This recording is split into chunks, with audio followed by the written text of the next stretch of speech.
Disclaimer: the views and opinions expressed in this episode are those of the guests and do not necessarily reflect the official policy or position of USA Global TV and Radio. The content presented is for informational purposes only and is intended to foster open discussion and debate. Viewer discretion is advised. USA Global TV and Radio does not endorse any particular viewpoint and encourages viewers to seek out additional information and perspectives.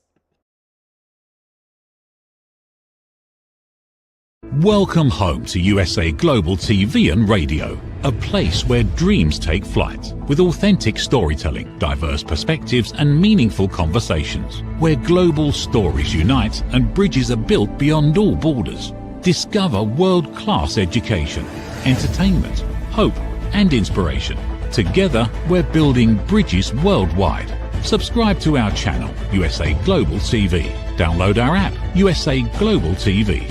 Be our guest or join our team. Visit usaglobaltv.com.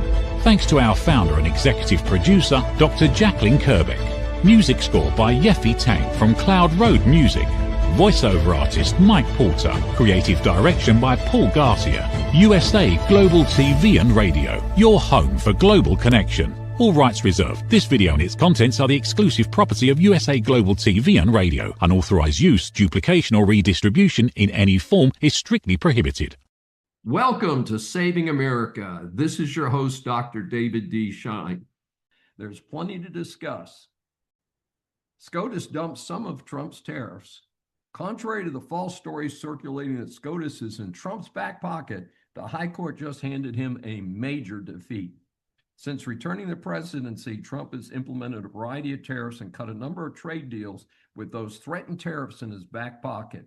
The broadest authority to implement tariffs that he asserted was based on the International Emergency Economic Powers Act, IEEPA for short.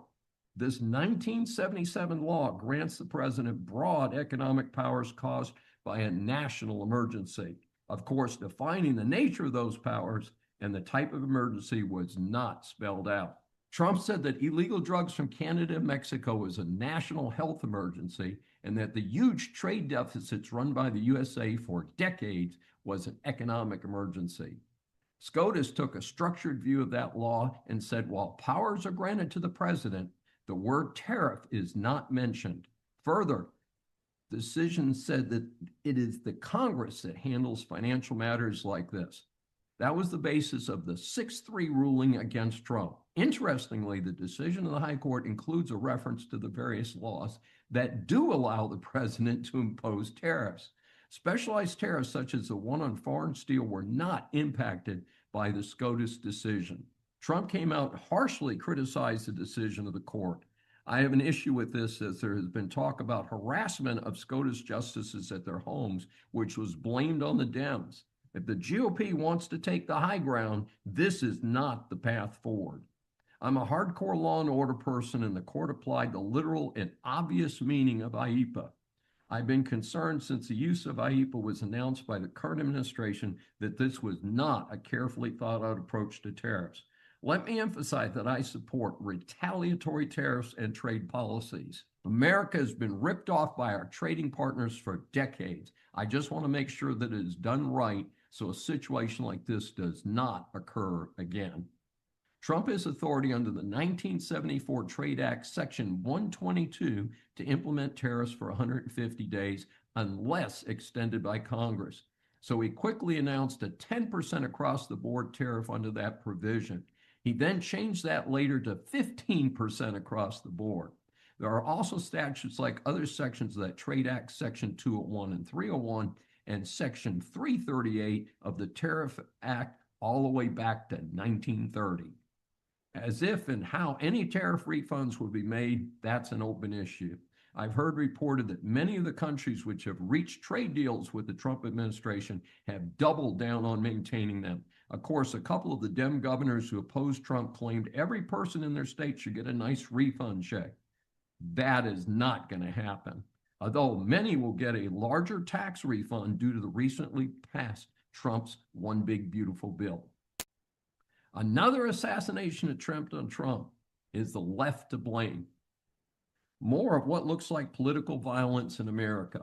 A young man from North Carolina traveled to the north entrance of Mar-a-Lago, the president's Florida home, and reportedly tried to enter with a shotgun and a can of gasoline.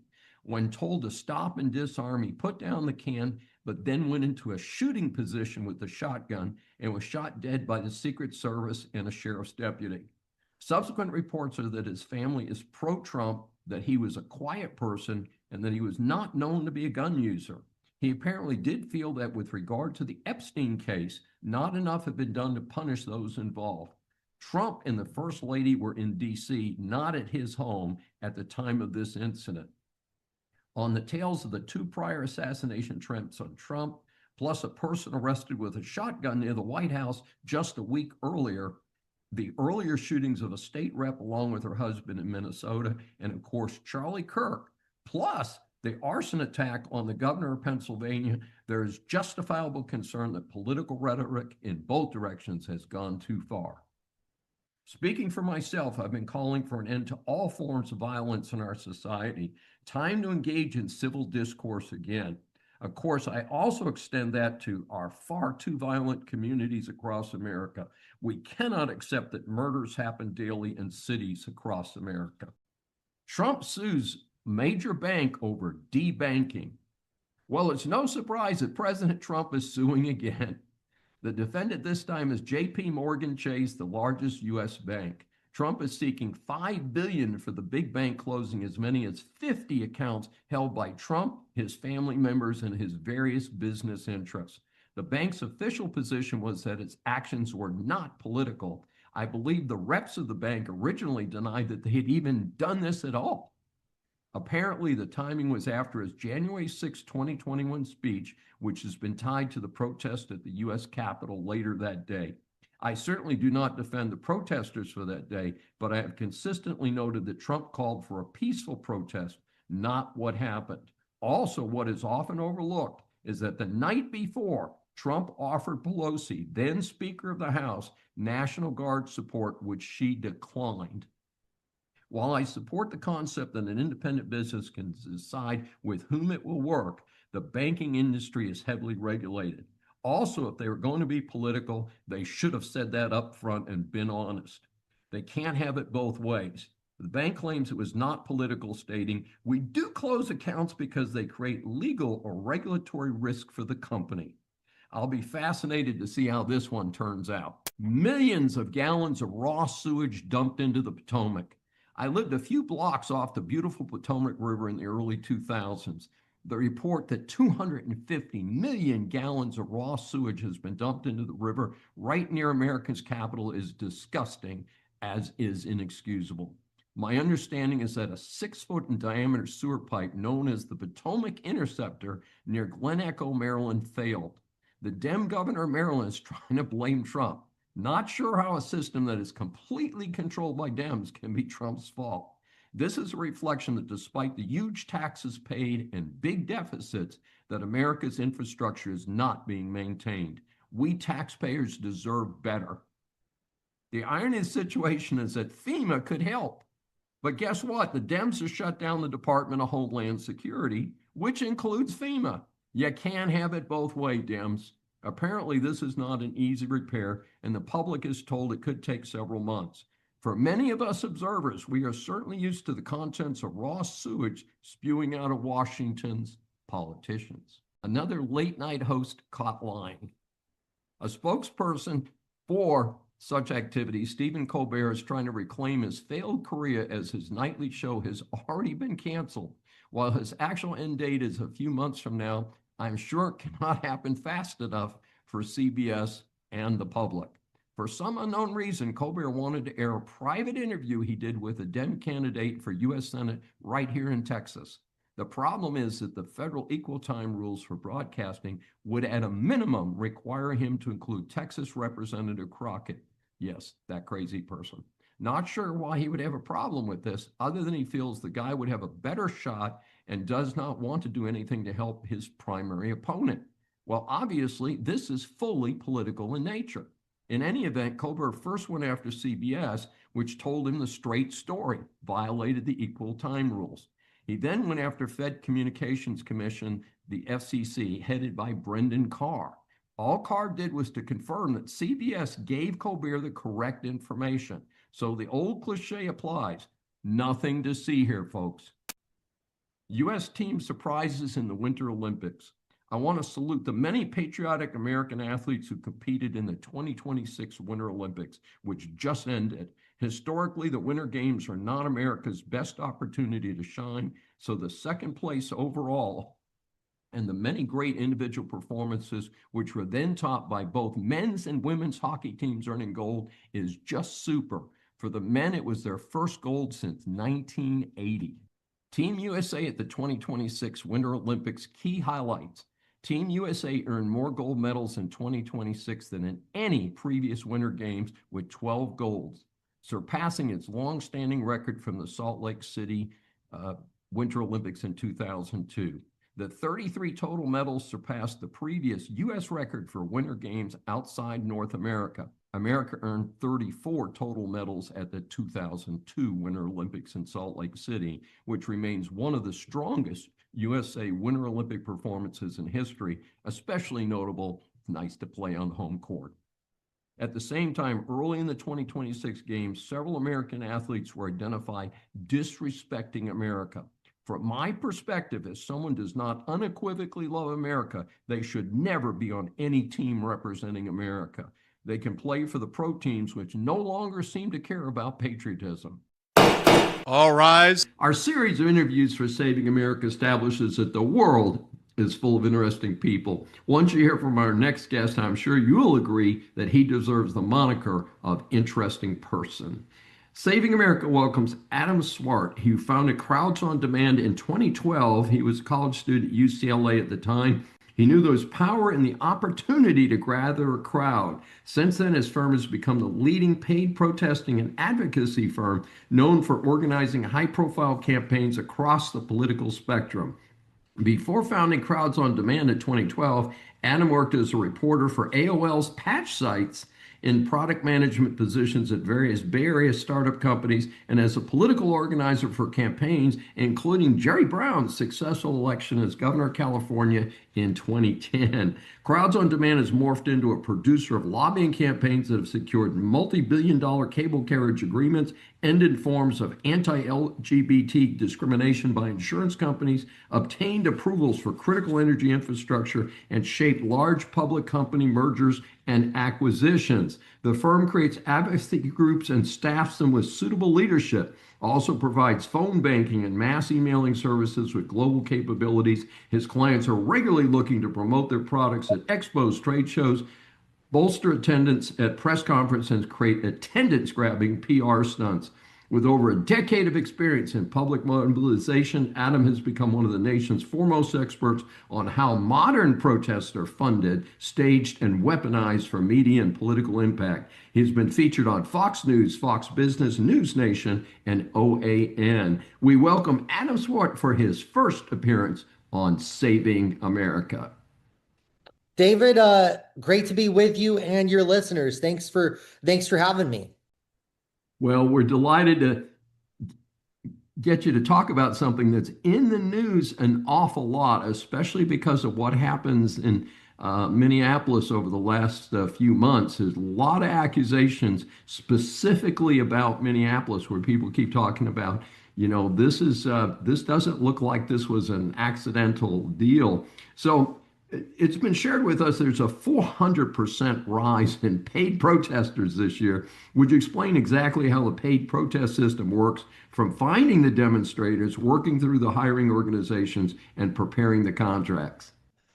First of all, the fact that we get a 400% increase in requests doesn't mean 400% increase in bookings. We're increasingly selective about what we take on. Why? We've been in business for almost 14 years. So we have to be a bit more selective and judicious, right? And I think that when you look at, there's a lot of misinformation about Crowds on Demand and what we do. It's important that people understand that we do lawful, legal, respectful, peaceful protests consistent with local regulations. So when you hear stuff, just for your audience, about something that might be going on where someone blocks a road without a permit or, creates havoc on the street, that isn't us, and don't associate that with us, right? Now, do I believe that it's good to pay people to go out there and demonstrate? Yes. Why? Because it actually facilitates, it's the ultimate in capitalism. It facilitates people's participation in protests, in their First Amendment rights, who otherwise could not afford to do it. Think about being an hourly worker with a family, right? If you want to go to a protest, you've got to arrange childcare, expensive, and take unpaid time off, expensive. Why should retirees and college students who have no opportunity cost to go to a protest be disproportionately represented? We give a lot of other people the opportunity, and it actually gives a voice to what I call the silent majority of Americans who have opinions, but it's just too difficult for them to turn out. So I think it's a beautiful thing, and I'm really proud of what we do. Well, it's a fascinating area. Let's talk about an actual protest. How are you able to share with us the planning that takes place to get ready for the protest? Are there dress rehearsals or practice run-throughs before the big event? And is it more drama and staging than emotion and passion? Oh, well, there is a lot of emotion and passion, because one other thing that people should understand is that everyone who we have who is protesting is passionate about the cause, right? Or the company that we're promoting. We actually vet people. We interview each person, even if you've worked with us before each event, to make sure they're well suited. Ideally, it's somebody with experience and participation, right? And in the particular subject. So let's just say we're doing an event in Minneapolis opposing defund the police. Maybe we'll have a shop owner who has had their store looted. Maybe we'll have somebody who's been a victim of a crime, right? We want people with that experience to go turn out for these types of things. So to work you through how it'll happen, right? So client contacts us. Sometimes they'll come to us and say, well, we already have everything organized. We just need you to provide the people. But increasingly, what they'll come to us is they'll say, here's our goal, right? So our goal is to block a wind farm that's going to be built outside our homes, right? That's going to block our views. Well, maybe I start by saying, well, that's not a very sexy cause, right? Because people aren't sympathetic to a rich person whose view is going to get blocked. So how do we make this a little bit sexier? Well, there's an environmental component. So we kind of work through and say, okay, well, what is the environmental impact of these wind farms? Well, maybe there's a impact on the whales, the dolphins, the seals, etc. And we figure that out. And then we say, okay, well, we have to get environmentalists involved. So we do, right? We arrange that, we compensate them. We know the people in the places. We figure out who we need to persuade. One tip, by the way, side note, for anyone who has to advocate for themselves, you'll save yourself a lot of time and hassle by figuring out who are the people who have the capacity to help you resolve your problem, right? So, and don't bother yelling at the people who don't have the capacity, right? So who can help you, and what is it that they care about? Right? What is it that they care about in the positive way? Like, why do they want to help you? And perhaps, like, if they don't help you, what do they stand to lose, right? So understanding that, if you don't understand it from their perspective, then you're probably not going to be able to be successful in your aims. So you asked about a dress rehearsal, David. So then what we do is, once we have it all done, we have the protest. We don't normally do a dress rehearsal unless it's a dance routine. What we do is we practice chants typically. We make sure that everyone is prepared. We typically prepare beforehand to make sure people are informed on the issue, but to the extent that there are specific talking points, we'll brief people on that again. And then we'll go out there, we'll protest. We're very respectful. We work with the authorities because remember, in a democracy like ours, the job of police, protesters falsely see the police as this oppositional force. The police are actually there to protect First Amendment rights, and it's a beautiful thing. Like in most authoritarian countries, the police are there to crush a protest. In America, the police are actually there to remind everybody that actually you have a right to protest. So oftentimes the building security might be really upset, and the police are there to actually remind the building security, sorry, they have the right to be there, right? And it's a beautiful thing. So we've had a lot of success, as you mentioned at the beginning, in resolving a lot of really complex issues through the power of respectful, persuasive protest. Well, it's a fascinating area because I'm, in fact, before we got together today, I voted 103 options on the primary ballot here in Texas for a very hotly contested, but it was fascinating because we have zone voting, which means you can vote any place in Harris County, which is a huge area. Yeah. And so the parking lot was packed with advocates. I mean, first of all, you could hardly see the building for the signs along the street for about a block. And there were all these people wandering around the parking lot and stuff like that. But they're under very controlled circumstances. Like there's a very strictly controlled zone where they cannot step past it. And the people were very respectful today. There actually was not a security person or a police person out there enforcing it, but it was just very interesting. It kind of reminded me of, as I'm thinking about that, as I'm getting ready to come over here and talk with you, that it's there's an awful lot of advocacy going on in the public sector, and it doesn't need to look like the things that we've sadly seen on television. And I know there's been so many different things. Tell us more, though, about your company, Crowds on Demand. Where did you come up with the idea to found this company in the first place? Because you said you were a reporter for AOL, of all things. And where are some of the highlights? That dates me.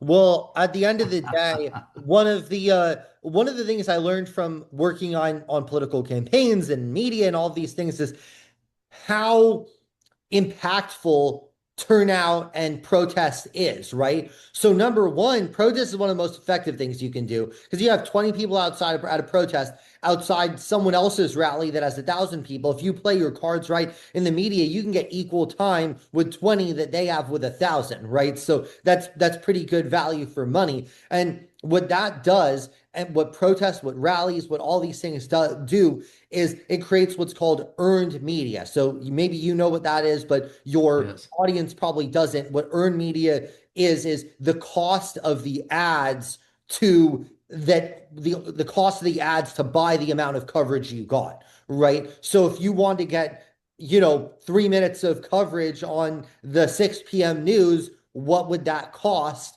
Right, if you just purchased it as an ad, well, that if the 6 p.m. news does a 3-minute story on you, well, that's the earned media. So we found that we generated huge amounts of earned media, but I really did not like campaign work. Number one, I was becoming disillusioned as a Democrat. I'm not a Democrat nor a Republican, right? But at the time I was a Democrat, and I really didn't.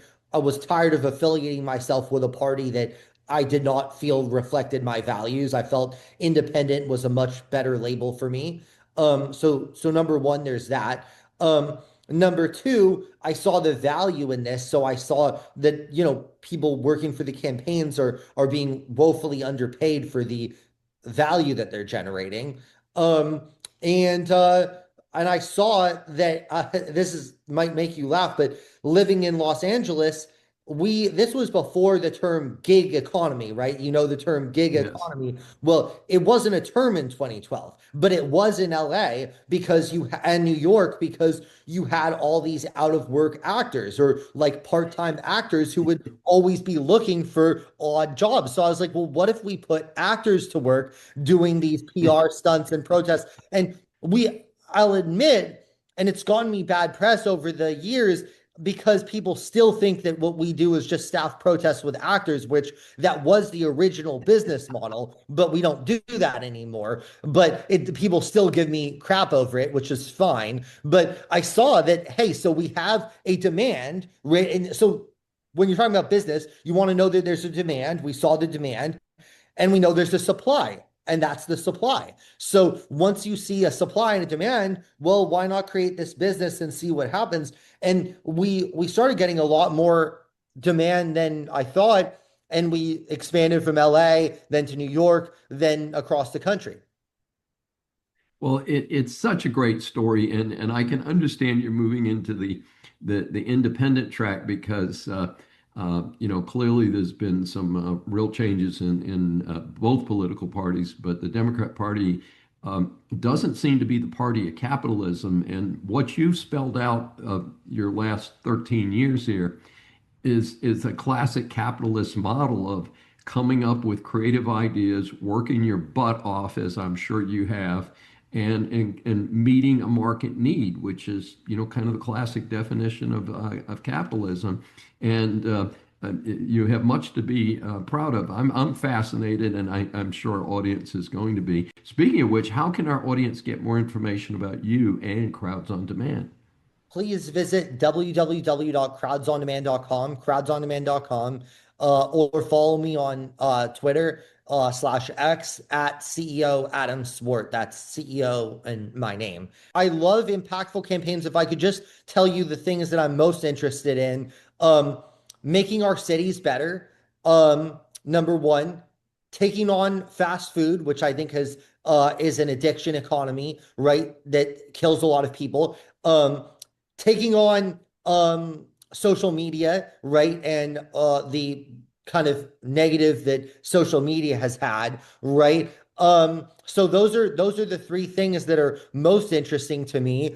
And then taking on hypocrisy, like the latest thing I'd love to do is take on some of this stuff with the Epstein files to try to hold accountable all of these people who are on these files, right? Because a lot of these people cannot be held accountable legally because the statute of limitations, but the only way to hold them accountable is through the court of public opinion, and making sure that we raise awareness that this person affiliated themselves with Epstein. So just more recently, like, I've been completely disgusted seeing the people in those files, and I think it's important that we raise awareness and not let this story go away and be replaced. Well, I think our timing is interesting because the announcement overnight was that Andrew Mountbatten Windsor, who was removed from his prince title a couple months ago by the Royal Crown in England, has been criminally charged for misconduct while in office. Yeah. Well, And what's funny so is he's not even maybe being. there's something coming. Yeah. Yeah, well, there should be, but it's always interesting. It's like Al Capone went down for tax evasion, right? Yes. Andrew is not being charged, is my understanding, and correct me if I'm wrong, with anything to do with the women. He's being charged with leaking confidential information to Epstein, right? So it's interesting, like, he's not even being charged with the thing that you would most associate with him. He's being charged with confidential information. Again, I digress, but it all goes to show this is just another thing that it just can't go. It should not go away. They should not let this go away.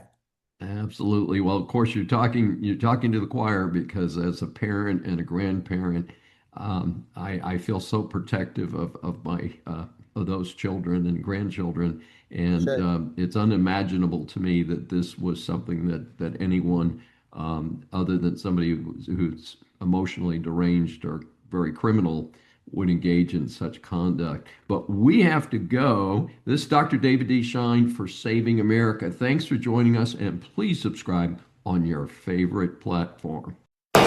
Please proceed. A shooting took place at a hockey game in Rhode Island. While one of his sons was on the ice, a deranged man shot and killed his ex-wife and adult son and injured 3 other family members and friends just watching the game.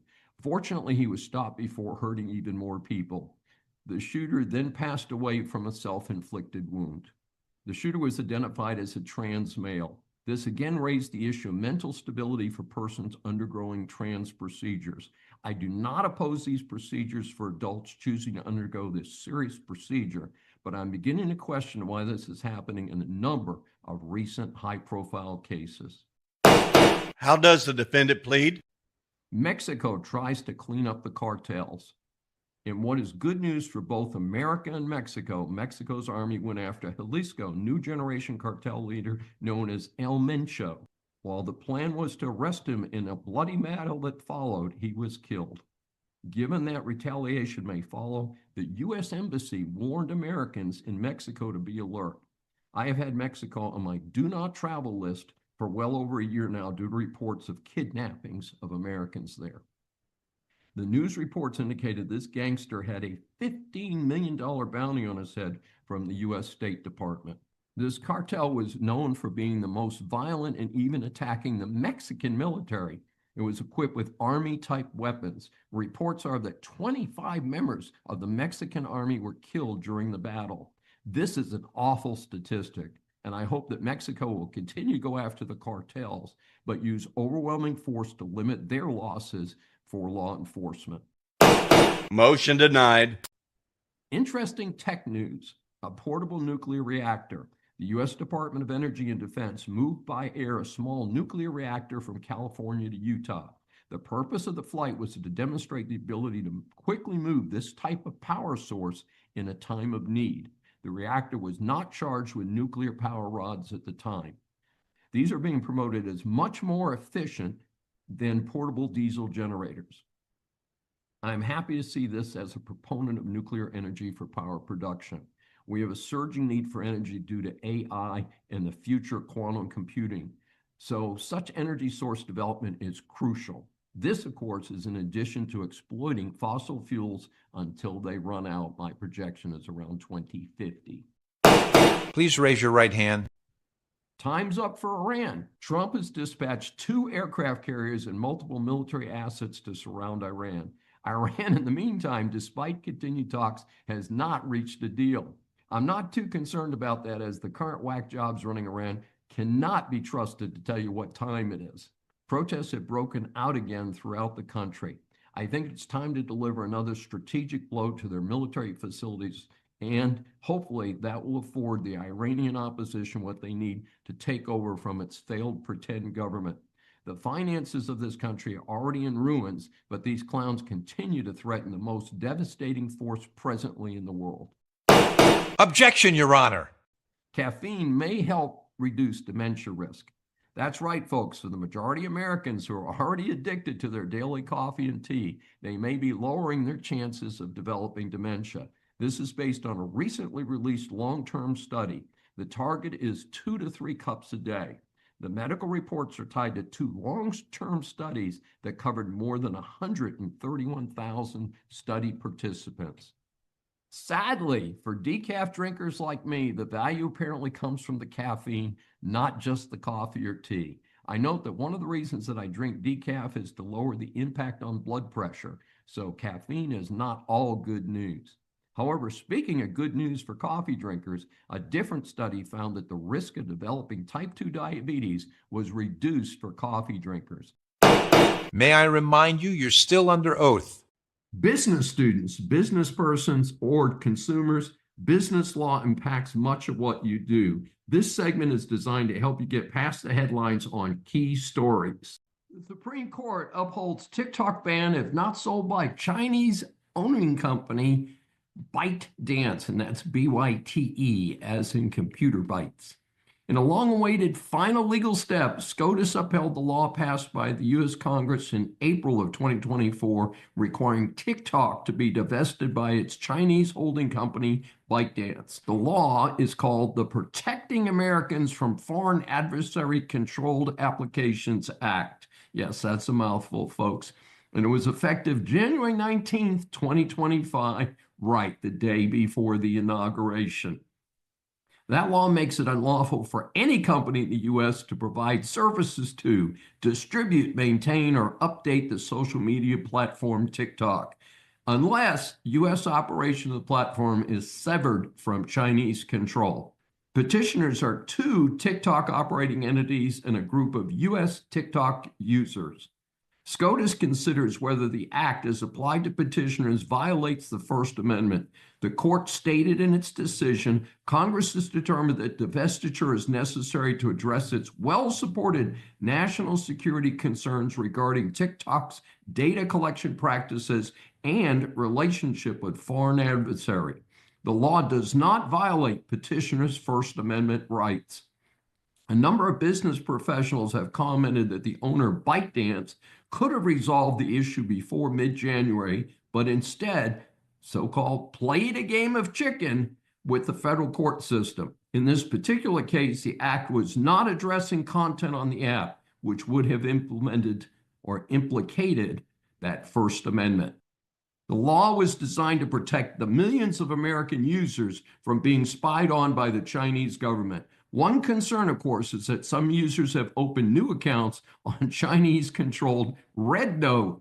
Early reports have indicated that content that the CCP disagrees with has already been struck from that relatively new site.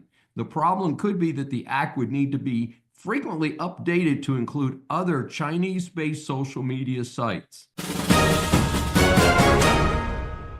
Trump moved the congressional deadline back several times. The idea is that a change in ownership will protect the users from massive invasions of privacy by the CCP. An estimated 150 million Americans use TikTok. The deal, orchestrated by the Trump administration, means only a percentage of ownership of the U.S. version of TikTok will change. Oracle Computer Systems, Silver Lake, and a UAE fund will own 80.1%. And ByteDance, currently the sole owner, will have 19.9%. I've never been confident that this app could be safely used. Given the continued involvement of the CCP, I will still pass on participating in TikTok. Silence in the court.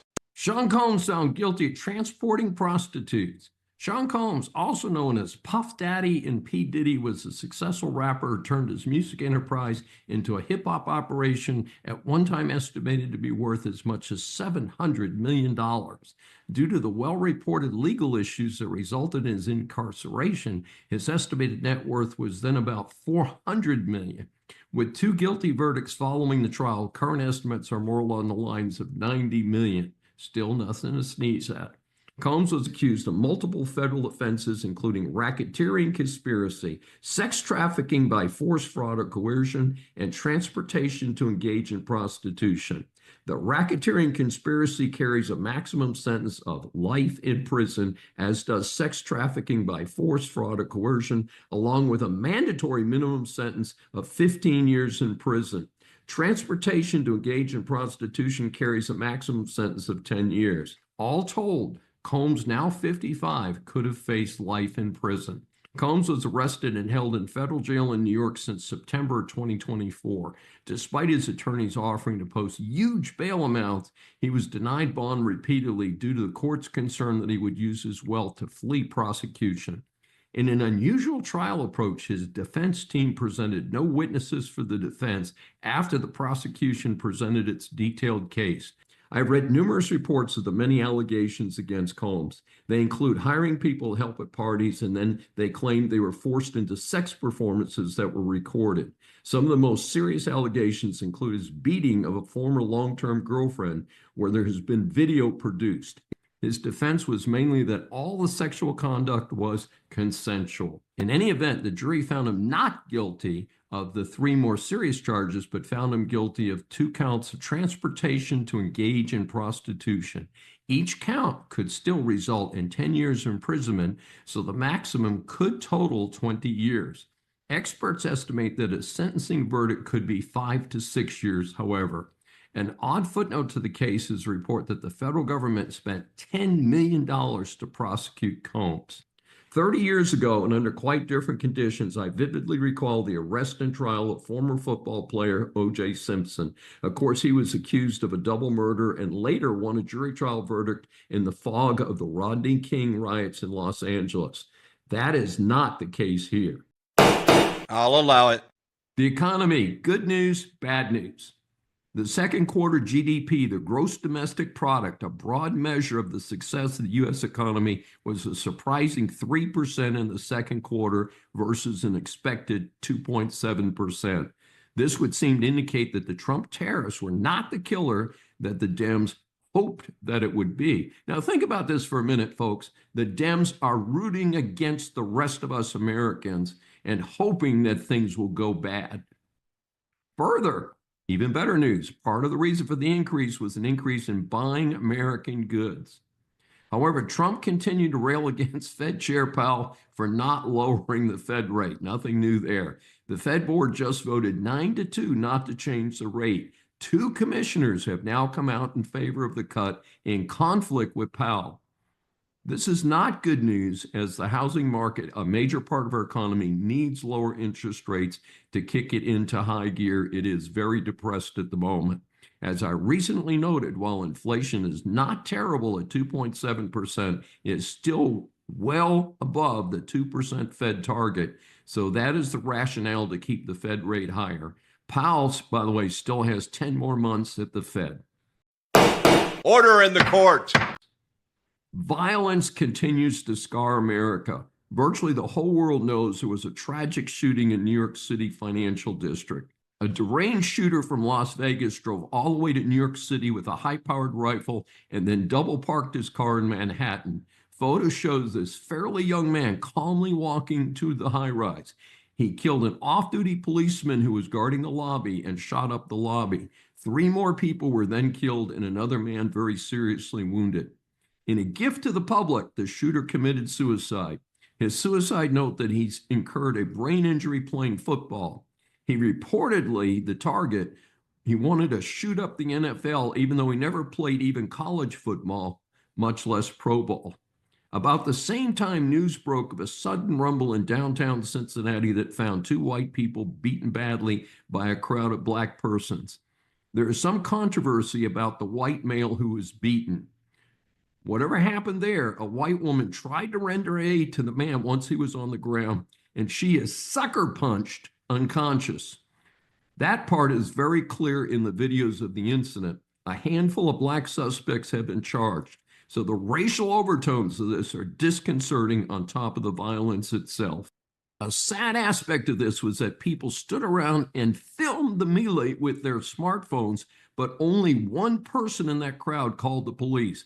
Again, this is sounding like a third world country, not America. I did hear a speech by the mayor of Cincinnati that sounded pretty positive on criminal justice enforcement. That remains to be seen, folks. And of course, we recently had 11 innocent people in Traverse City, Michigan, Walmart, who were attacked by a crazed man with a knife. He was taken down by good citizens, one of whom had a gun, and held until the police got there. 10 of the 11 required hospitalization, but all are expected to survive. There was no common denominator here, and the stabbings appeared to be random in nature. I want to note that I attended a training conference in Traverse City about 20 years ago. It is a pleasant small town of only about 15,000, known for its cherry festival. Violence has crept into even this peaceful small town. Then, in a quiet hiking area called Devil's Den, a young mom and dad were senselessly gunned down while their 2 young daughters were nearby. The killer was reportedly a former 5th grade teacher, of all things. No known motive for the killing. I call for no bond available and a prompt death penalty in this case. In Tennessee, a dating dispute, of all things, may have left 4 family members dead, including another young couple who now leaves an infant and orphan. I call for no bond available and a prompt death penalty in this case as well. They're still looking for that suspect, last I heard. My friends, I do not have an answer for this. Banning guns is not the answer. That violates our Constitution. Trying to keep guns away from crazy people is a nice idea, but also does not seem to be the answer. For instance, I believe the person who shot at Trump in Butler, Pennsylvania, had no prior record. We must somehow calm the mood of the country. Anyone listening who has some suggestions, please let me know. I'm thinking of starting a bumper sticker campaign that just says, "Be kind to each other." That is inspired by my unscripted politics co-host, Kevin McDonald. Sustained. There are plenty of dupes in order to protest. So the CCP and other commie scum and many fools duped by them decided to have a big protest on a Saturday. It was supposedly a protest against the Trump administration and to oppose ICE enforcement. Remember, the vast percentage of Americans support legal immigration and oppose wide open borders. Best I can tell, the whole deal was a bust. All it did was mess up traffic in some cities and waste millions of tax dollars for police security. Some might reply, if you care about tax dollars, why did Trump have a big army parade? Hey, I didn't support the parade, but at least it was pro-American. I would have scheduled it for the 4th of July or Memorial Day instead. While there were reports of a good number of protesters at these rallies, the reality is that they represented a tiny percentage of the population. I have work to do. Why would I run around and protest in favor of illegal immigration? And of course, Trump is no king. If he was, he would not have left the White House following the questionable 2020 election. Again, at least in California, there were reports that the violence was coordinated by paid protesters funded by anti-American organizations. Worthless Governor Gavin No Sense is complaining that the deployment of National Guard military to stop the violence in LA is an assault on democracy. If he did his job, none of this would have happened. More than one commentator has mentioned the use of federal troops to enforce admission of Black students to schools and universities during the 1950s and 1960s. There is precedent, in other words. I strongly suspect that the firebombing incident in Boulder, Colorado, and the murder of the Jewish couple in Washington, D.C. were coordinated by the same operations trying to disrupt American society. I would like to see what investigation of such sources produces. Time for a reckoning. I suspect that there's a lot more going on behind the scenes, basically an attempt to bring down the American society. It's a very sad situation, folks. I don't think it'll be successful, but I am concerned. Please proceed. Staten Island prosecutors busted employees of the New York DMV for working with a driving school to rig qualifying exams for illegals. Many could not speak English at all. The timing of this report is fascinating because a short time prior to the release of this story, U.S. Department of Transportation Secretary Sean Duffy announced that to have a commercial driver's license in the United States, that's a CDL, drivers will have to demonstrate English proficiency. The U.S. DOT is going to conduct a state-by-state audit of the CDL issuing practices of various states. This hot air story references many accidents involving unqualified 18-wheeler drivers who are also here in the U.S. illegally. Thank you, Biden-Harris administration. The defense rests, Your Honor. Tom Fox, the compliance evangelist, who is the author of more than 20 books on compliance, business ethics, and the FCPA. He is the founder of the award-winning Compliance Podcast Network and the voice of compliance, as well as the author of the award-winning FCPA Compliance and Ethics blog. Mr. Fox has practiced law in Houston for greater than 30 years and serves as an independent consultant, assisting companies with anti-corruption and anti-bribery compliance, international transaction issues. He has served as in-house counsel at Drilling Controls Incorporated, a worldwide oil field manufacturing and service company, and also with the well-known Halliburton Energy Services. I've been in the Greater Houston Business Ethics Roundtable with you for about a decade now, and it's been a delight to work with you in that capacity. As you know, what we do is we provide 3 questions. And our first question is, tell our audience what all this compliance talk is all about. Would this just be handled by a company's legal staff or outside counsel? Really, it should not be handled by legal staff, David, because an in-house legal department has one function and one function only, and that's to protect the organization. Compliance has a little bit different function. It is there to detect and hopefully prevent illegal conduct from occurring. But if it does, it's there to remediate or fix it. And that means transparency, obviously antithetical to the privilege that many corporations hide illegal actions or other actions from. So they're really 2 different focuses. Compliance is there to figure out what the problem is and fix it.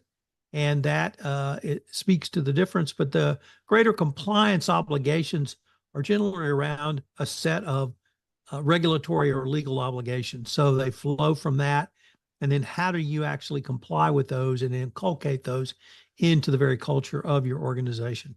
Tom, we hear a lot about the Foreign Corrupt Practices Act, which is the acronym FCPA. What is it? Why do companies even need to worry about it? Sure. The FCPA was the first international anti-corruption, anti-bribery law literally in the world. It was passed in 1977 within the Carter administration, and it was a response to corporate U.S. corporations engaging in bribery and corruption outside of the United States, to the point where it was so public they were taking tax deductions for it. And a gentleman named Stanley Sporkin didn't think this was right, so he was largely the godfather and author of the FCPA. It served as a model for literally the rest of the world, and the rest of the world caught up around the first part of this century. And since that time, many other countries have passed their own anti-corruption laws. United Kingdom, France, Germany, Brazil, India, you name the country, they've got an anti-corruption law. What the FCPA prevents, David, is U.S. companies from engaging in bribery and corruption outside the United States. So the recent Supreme Court case around bribery and corruption or gratuities doesn't apply to the FCPA because that was a domestic law, and this is an international focus. So if you do business outside the United States, you're covered in some way, shape, and form by the FCPA. Tom, just a follow-up on that. I actually am old enough to remember when the law was passed. I'm a little bit older than you, I think. And there was a projection that this would make the United States uncompetitive with other countries that allowed paying bribes. Did that actually turn out to be true?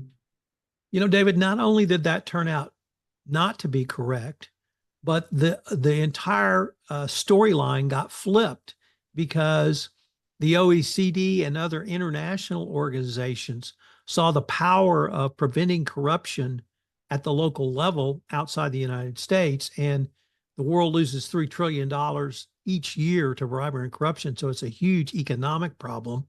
And the OECD put pressure on these other countries to put substantive laws in place. So, for instance, in 2010, the United Kingdom passed what they call their Bribery Act. That was their first bribery act since 1909. And as I mentioned, France, Brazil, Germany, most other Western countries have passed laws. And those, instead of this being a business deficiency or causing the U.S. to lose business, it's actually gone the other way. And many U.S. companies now are seen as prime providers of services because they do not pay bribes, and the money that they spend in a country goes to that country, not to line the pocketbooks of politicians. That's so helpful, Tom. And our third question, share with our audience about your book, The Compliance Handbook, A Guide to Operationalizing Your Compliance Program. I understand it's now in the 5th edition. And how does that help businesses? Well, I'm going to have the temerity to have a copy right here and show you. But yes, this is my signature work. It is, in my humble opinion, the best one author volume on doing compliance or operationalizing compliance. David, as you mentioned, some of the companies I work for, I came out of the corporate world when I was exposed to compliance when I was still in the legal department. And it struck me that compliance, properly seen as a business process, yes, it's in a response to legal and regulatory requirements, but it's really a process. And if it's a business process, you can study it, you can measure it, you can manage it, you can monitor it, you can improve it, because it's just like any other process. So I'm really tried to, for the last 15 years, talk about compliance as a business process, try to explain to companies this is not something to be afraid of, because more effective compliance equates to more efficient business processes, and at the end of the day leads to higher ROI and profitability. So that if I believe, as properly seen as a business process, if you implement an appropriate business process to manage a risk, you're going to be a better run company. And part of that situation is are not international companies required to have a compliance program to fit the requirements of the FCPA? And isn't there bonuses or at least some rewards for companies that have tested and established their compliance programs? Yeah, that's a really interesting question, David, because initially compliance programs were put in to comply with that law, the FCPA. The Department of Justice over the past 15 years has given a plethora of guidance on what their view of a best practices compliance program. But David, the more interesting approach is what I saw in the city of Houston, specifically in the energy industry. The first decade of this year, there was an industry sweep in energy for FCPA violations. Houston, Texas is the FCPA capital of the world because of energy and energy companies in Houston. But what was interesting, David, was the business response. The operating companies, the Exxons, the Chevrons of the world, they had gold standard programs. Well, immediately below that are the service companies, Baker Hughes, Weatherford, Halliburton, et cetera. And if you wanted to do work, you had to do work with one of those service companies, literally down to the $15 million software company that had one piece of software that bolted on something downhole and did something. And I represented a company like that. And I told them, if you want investment dollars, if you want a contract with a Baker Hughes, with a Halliburton, with a Weatherford, you're going to have a compliance program. And I finally talked them into letting me put a compliance program in. 2 weeks later, one of those companies came for a big investment. And the second thing they asked for was, we want to see your compliance program. It's a long-winded way of saying that compliance in energy is driven as a business initiative. And it's not so much that you have to have a program to get benefits from the government if you get in trouble. But if you want to do business in the energy industry or tech or financial services or pharma, or you name the industry, you have to have a compliance program. And so that's the part I try to focus on, David, is to try to indicate to people that it's a business response to a legal problem, but it's a business process. So let's put that process in place. Let's make it transparent. If somebody comes knocking and wants to review your program, you can show that to them. You're not going to show them trade secrets, but you can certainly show them the 8 or 10 elements of your compliance program. So Houston is the best example of a business response to the legal issue of international anti-corruption. Tom Fox, it's been a delight having you on again. We've known each other for about a decade now, and first time I've had you over on Saving America. Tell our audience about how they can get more information on you and your publications. Sure. First of all, they can reach out to me via email at tfox@tfoxlaw.com. I'm always available on LinkedIn, Thomas R. Fox. If you're interested in learning more about compliance in the podcast format, I am the guy. I have founded the Compliance Podcast Network, which is www.compliancepodcastnetwork.net. So any of those, you can reach me, and I look forward to catching up with anybody who might want more information on compliance or the Foreign Corrupt Practices Act. This session is adjourned. Thanks for joining me for Saving America. If you have questions or comments, please find me on various social media sites. I'm Dr. David D. Schein, and I will see you next week. Thank you, viewers and listeners of USA Global TV and Radio, for joining us today. We're honored to have your time and attention as part of our global community. At USA Global TV and Radio, we believe in the power of authentic conversations, meaningful connections, and creating a world of possibilities together. Want to be part of something bigger? Join our team of elevated listeners at usaglobaltv.com, a space where your voice matters and your ability to listen transforms relationships. Stay connected with us across all our platforms for thought-provoking discussions, expert insights, and empowering stories. Subscribe to our channels at youtube.com/c/USA Global TV. Follow us on social media and explore the endless opportunities we're creating for growth, learning, and inspiration. Together, we're not just broadcasting, we're building bridges and changing lives one conversation at a time. For inquiries, contact us at info@usaglobaltv.com. Produced by Executive Producer and Director Dr. Jacqueline Kerbeck. Voiceover by Mike Porter. Creative direction by Paul Garcia. All rights reserved. Visit usaglobaltv.com to view our full terms and conditions.